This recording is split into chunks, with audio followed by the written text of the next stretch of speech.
Mexican government, during the persecution, any religious act was condemned by the law. If they didn't fight in that time, we wouldn't have the churches open. We forget what our grandparents did for our faith. They were risking everything just to go to Mass. They were risking their lives.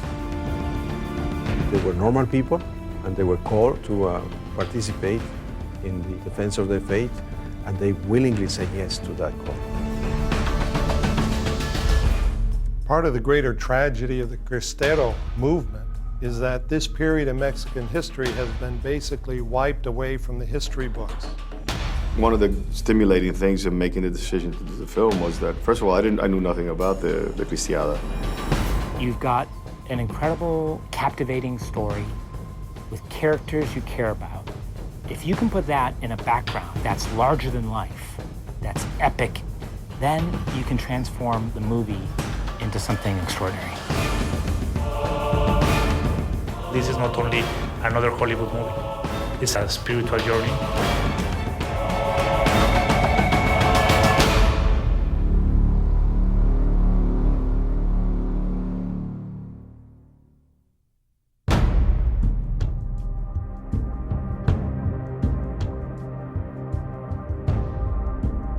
Mexico in 1926 is reeling from more than a decade of war and violence. The Mexican Revolution of 1910 has failed to create lasting peace. President Plutarco Elías Calles seeks to centralize all power in the hands of the federal government. He views the Catholic Church as an obstacle to his plan. El Estado laico, y empezaron a ver a la Iglesia, los del gobierno, no como una comunidad religiosa, sino como otro poder político. They are trying to eliminate every kind of competition. You have this authoritarian regime trying to control everything. Mexico's 1917 Constitution imposes many restrictions on the Catholic Church. However, these controversial articles are not enforced until President Calles comes to power. Our nation is under siege. A plot to poison the minds and hearts of our people. This threat will not be tolerated. Y lo primero que hizo es hacer una ley que se llama Ley Calles para poner en acto la Constitución de 1917. Y fue cuando, entonces sí, el enfrentamiento fue terrible.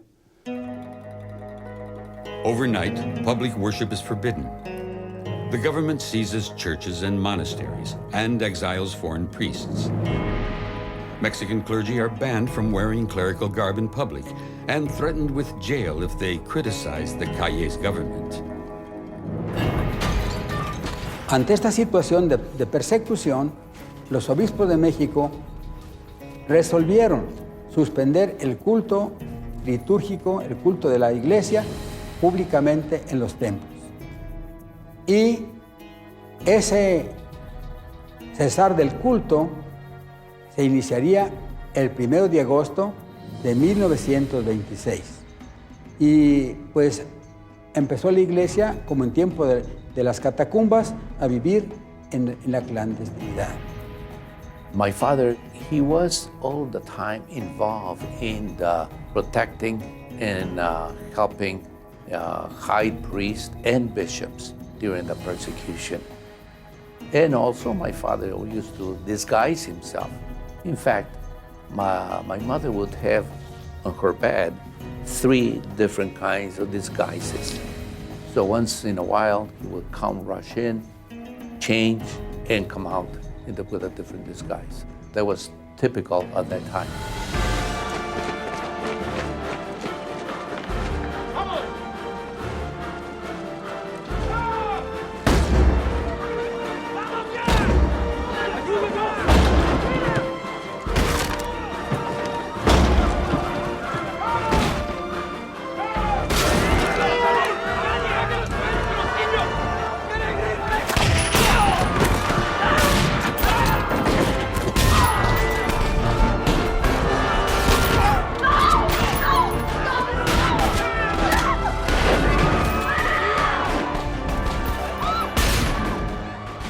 the Mexican government was violently anti-clerical.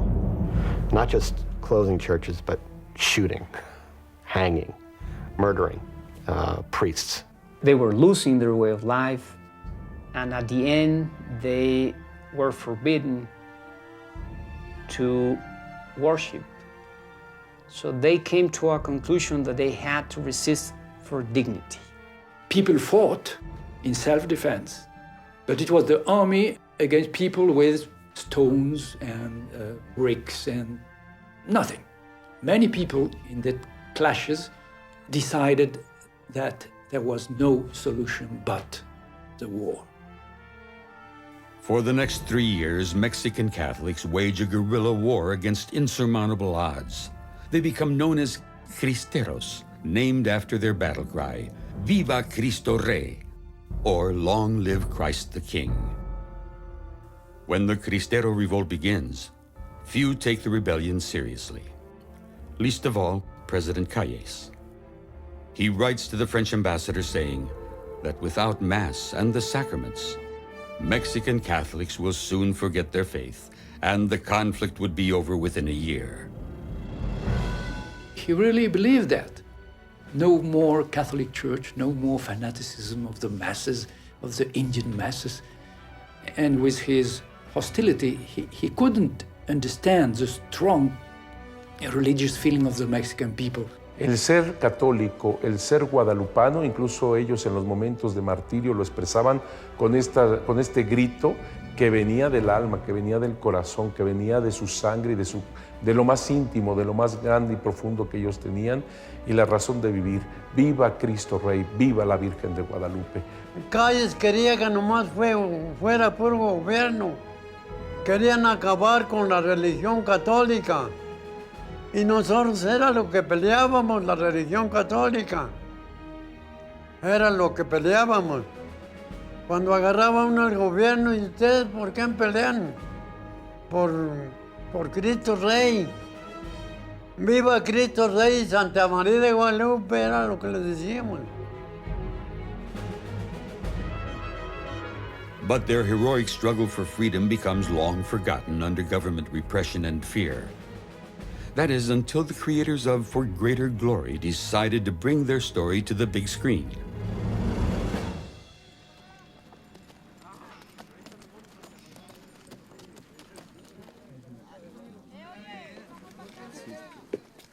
I was searching for a group of people that really believed in what I was doing and could share that mission. This is not only another Hollywood movie, it's a movie of standing up for what you believe. It's a movie of that you have to have a spiritual journey. When I was exploring Mexico with Pablo, I'd go out into the countryside and there'd be a little shrine for the priest that had stood up for his flock and had been killed for it. And it was really moving to see how important it was throughout the country and how lost it had been.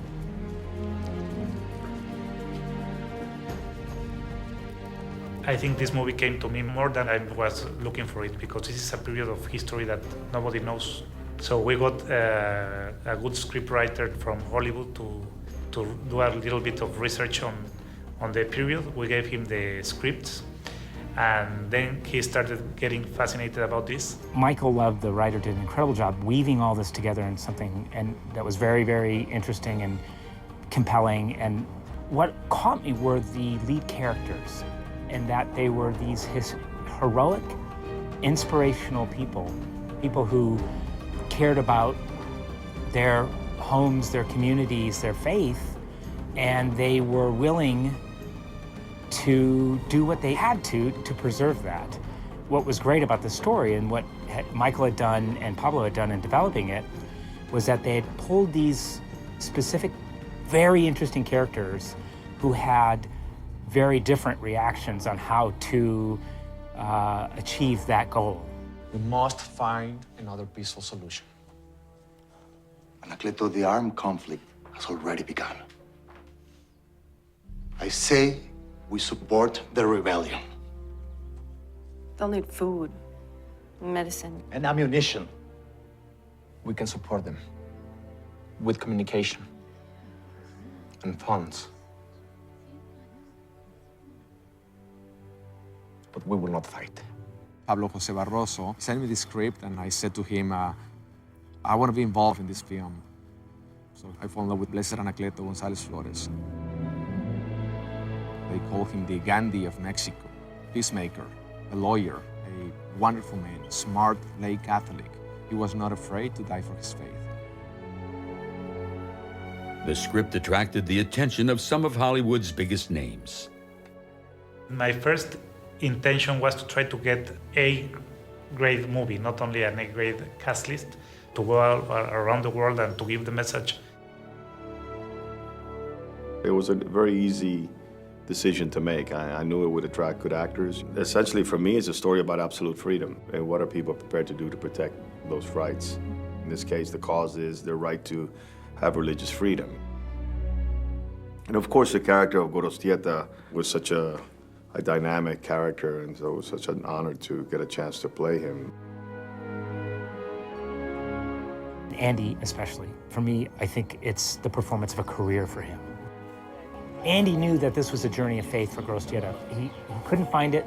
It was buried deep inside.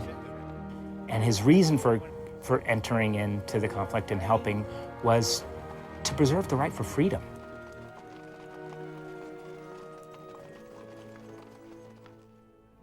General Enrique Gorostieta is a rising star in the Mexican military. But when the Federal Army disbands after the revolution, he is a general without an army. So that young man lost all hope, all possibility for a brilliant military career. He was working for cosmetics.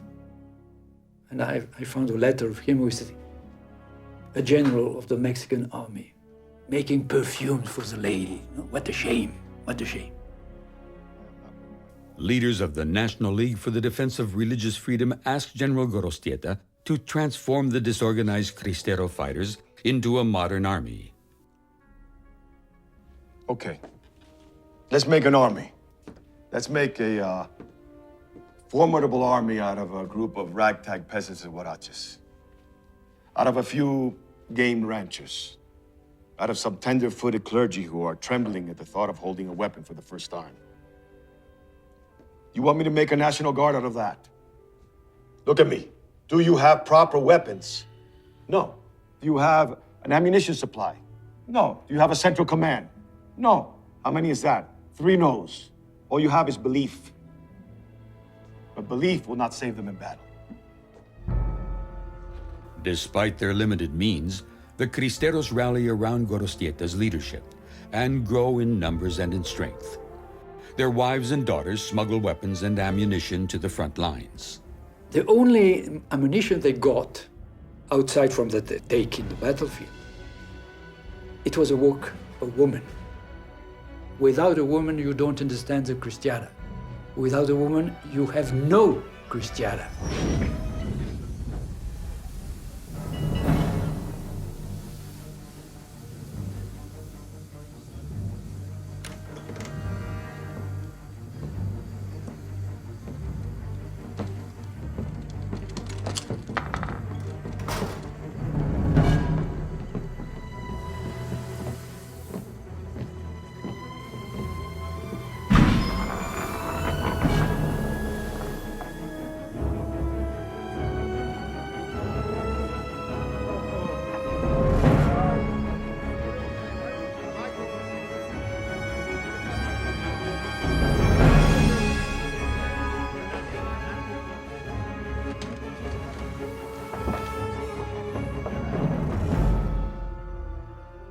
The Cristeros' newfound success sends ripples of shock through the Federal Army. President Calles can no longer expect an easy victory. Me preguntaban que cuántos había matado. Dije, no, yo no maté ni uno. Las balas, quién sabe, dije yo no. The Cristiada, at its best moment, counted more than 40,000 rifles. 50,000 in small bands all over the country.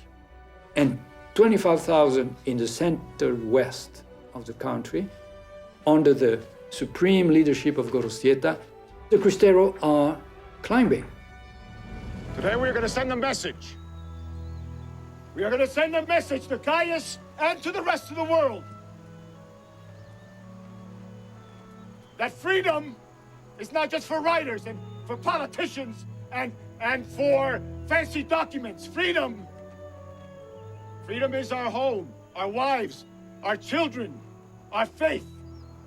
Freedom is our lives. And we will defend it or die trying. It is not only our duty to defend it, but it is our right. You must remember that men will fire bullets, but God decides where they land. ¡Que viva Cristo Rey! ¡Que viva Cristo Rey! ¡Que viva Cristo Rey! They say that he was there for the money, or he was there for power because he wanted to become a president. When my grandmother died, she left letters that my grandfather wrote to her. My mother showed them to me. In the letters, you can see that he really believed in freedom for the faith. He discovered the real Christianity in the face of the Mexican people and in the face of his soldiers.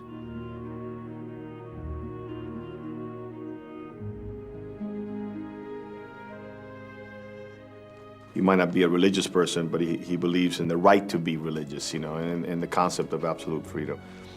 And in the process, he has a sort of a spiritual awakening because of the relationship he has with his young boy. There were two key roles we had to fill: Gorostieta and Jose. For Jose, we were getting a little worried because all the cast deals were coming together. We were getting closer and closer to our start date. We're on an incredible deadline. I have to make this decision very soon. We did 3 scenes. I had them memorized. We taped them. We watched them. It was Mauricio Curry. And we're like, he's perfect. I think for me, it was really important not only to have, you know, a real child, a real person about that same age, that still had that incredible youthful exuberance and spirit. The character Jose is based on the real-life story of Blessed Jose Sanchez del Rio, a 14-year-old Mexican martyr whose courage and faith inspire his fellow Cristeros. His generosity is just overwhelming because you see a young kid saying that Viva Cristo Rey, understanding how important it was for him to have faith. And he was able to transform that into the action of joining the Cristero army, and then to the point of giving his life for the value of his conviction and his belief in God.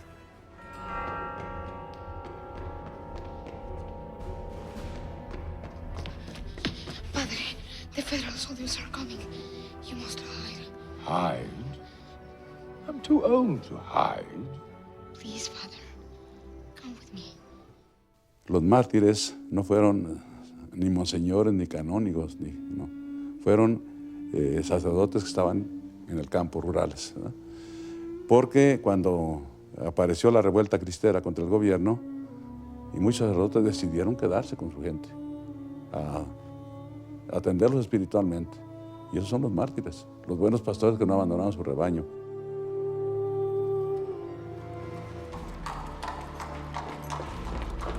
Father José María Robles Hurtado was from Jalisco. He was the example of a great parish priest. It is prohibited to say Mass, Padre Robles. He was preparing for Mass when the government actually arrested him. He knew that he was going to die. He forgave his executors, and then they hang him. I forgive you, my son.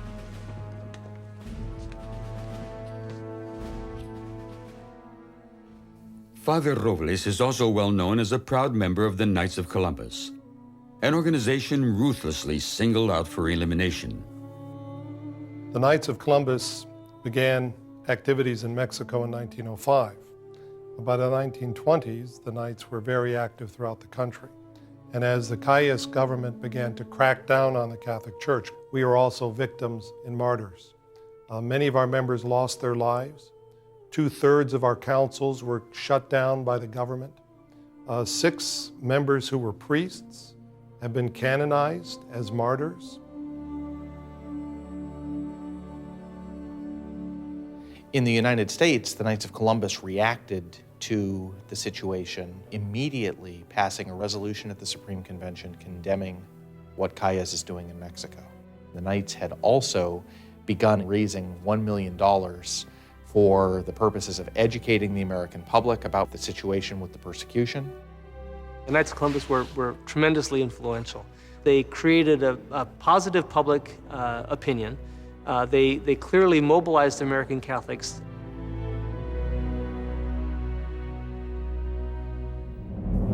But the Knights' efforts also raised the specter of anti-Catholicism in the United States. Supporters of President Calles include the powerful KKK. This caused a lot of criticism of the Knights. This is the 1920s. The 1920s is when the Ku Klux Klan was at its peak in America.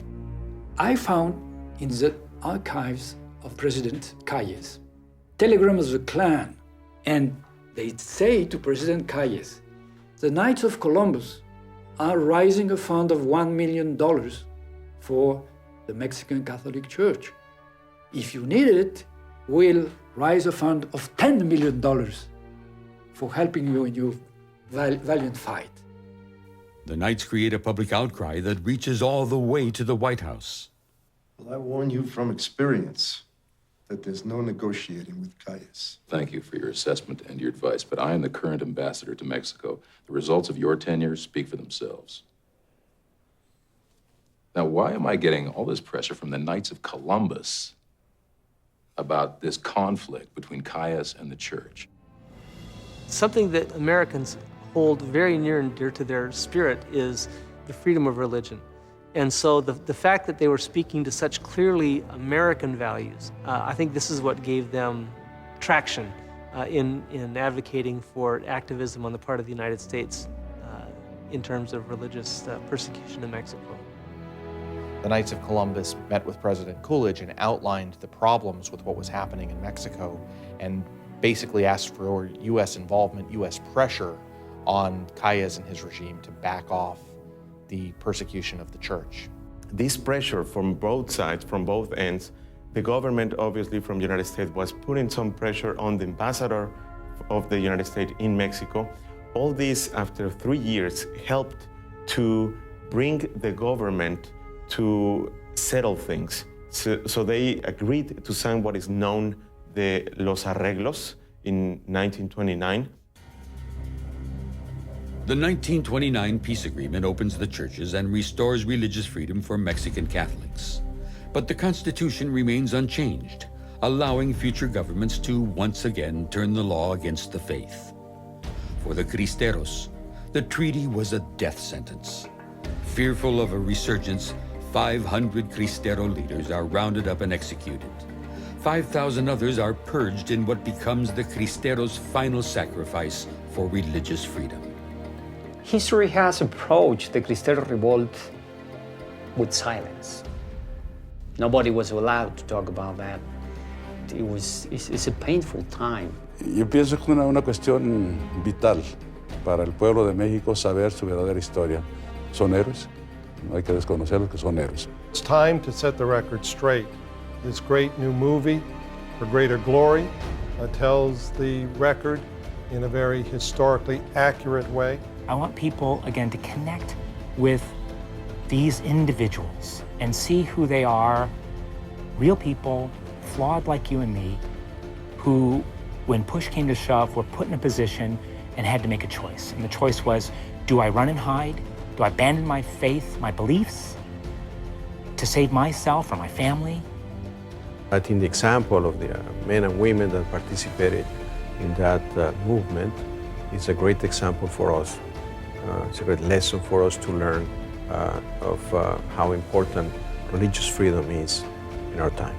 For me, it's more than only something that happened 80 years ago. I think this is something that really is the foundation not only of Mexico, but I think also of the whole continent. I don't know what would have happened if these brave people wouldn't have stood up for their beliefs.